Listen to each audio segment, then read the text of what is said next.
Welcome back to Liquidity and Liquor. Scott and Yosef here. Today we're talking about Google CEO Sundar Pichai that just issued a red alert on AI.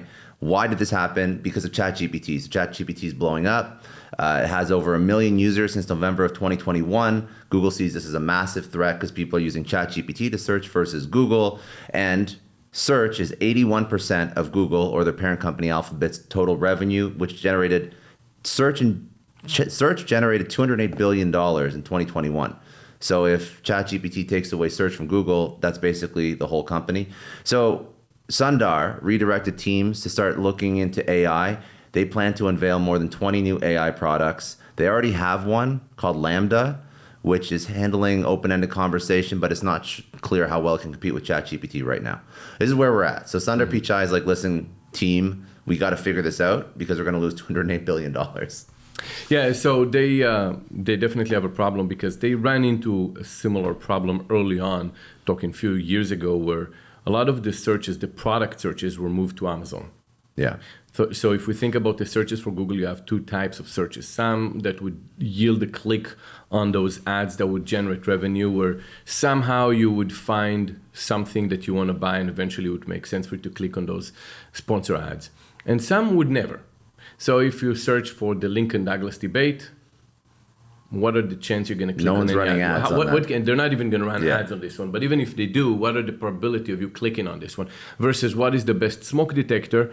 You're much more likely to click on an ad, right?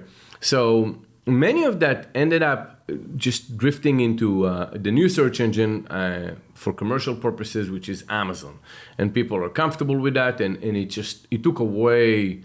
It took them. I mean, they tried to combat that with Google Shop, but I don't know what they're trying to do. About. What I think they actually do now is, I think, because they're smart, so they know how to index the top Amazon searches when you search on Google, because they know people are going there anyways. So they're trying to make Google. They've been searching. Yeah. They had the top Amazon results since 2007 that I can recall, right?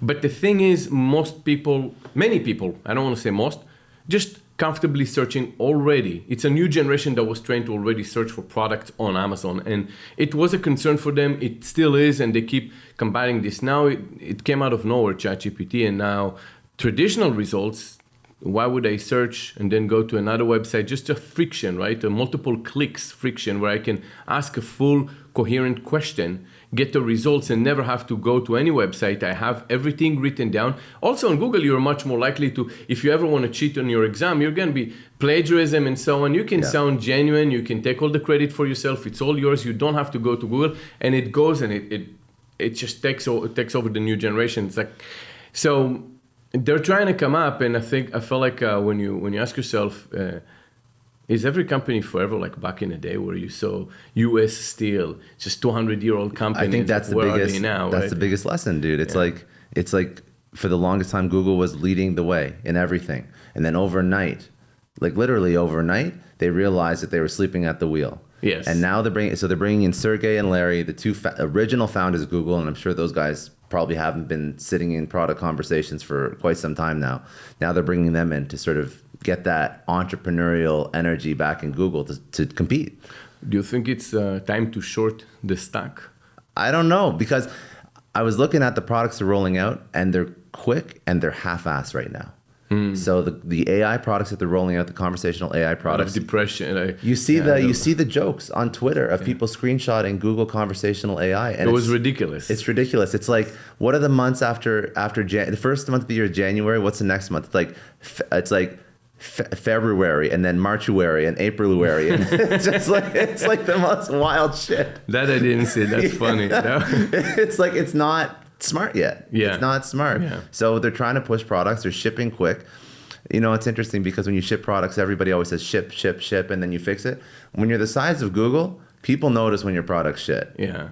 Well, I mean, it's something that at least they're trying to fix it now. Yeah, it's a red alert. Yes, makes sense. So yeah, it's a big question how they're going to survive. But just to give them that credit, they do generate $280 billion in revenue. $208 billion out of ads. So it's going to take a minute to sink that massive boat before we're going to go in. 100%. And you got to understand too. So Sundar is issuing a red alert.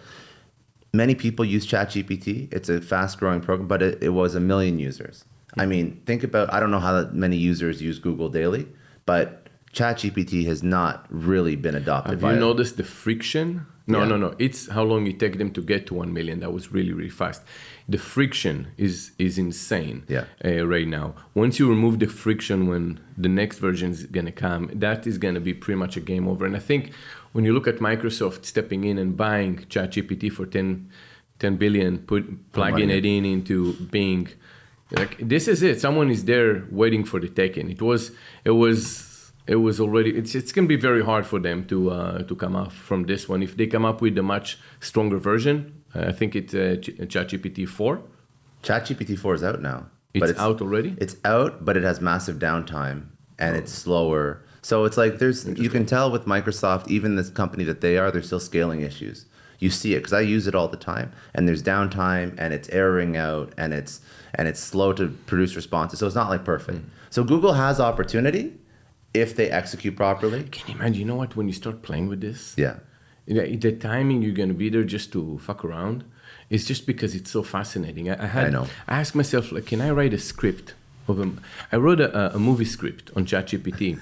I said, all right, give me a movie script about someone kidnapped his wife with 2 side stories. It gave me a whole movie script with the whole terms, the whole process of how to write down a script. So you have like all the show notes and like everything, and it would actually give you conversations that were like, what the fuck? It was like the husband, like it says Jack, the husband came up with names and all cool names and with one-liners that are cool. That the kidnapper told the husband, "You're not going to come out of this alive, Jack. I'm not prepared to. I'm not expecting to come out alive." Just how the hell would you come up with all those lines? Would you invest in? I know it's what. Would you invest in Microsoft now? I didn't research the stock enough, but I did think about this. So researching the stock makes a lot of sense. Right now, it would be a good time. Yes. Right now, I think it's really interesting to watch Google and Microsoft stock. Yeah. Just because of these 2 behemoths battling it out, there's going to be one winner. There's always one winner, one clear winner. Yeah, on this one, yes, it was obvious that there are no 2 winners in search results. Listen, Blockbuster was big too. Yeah. Blockbuster was big too. Yeah. It's not like they were a small company. That's it. Until we'll see. Netflix showed up. Yes. All right. Okay, that's it for today. If you enjoyed, please subscribe on YouTube. If you enjoyed this podcast, you can download and listen to it wherever you get your podcasts or on liquidityandliquor.com.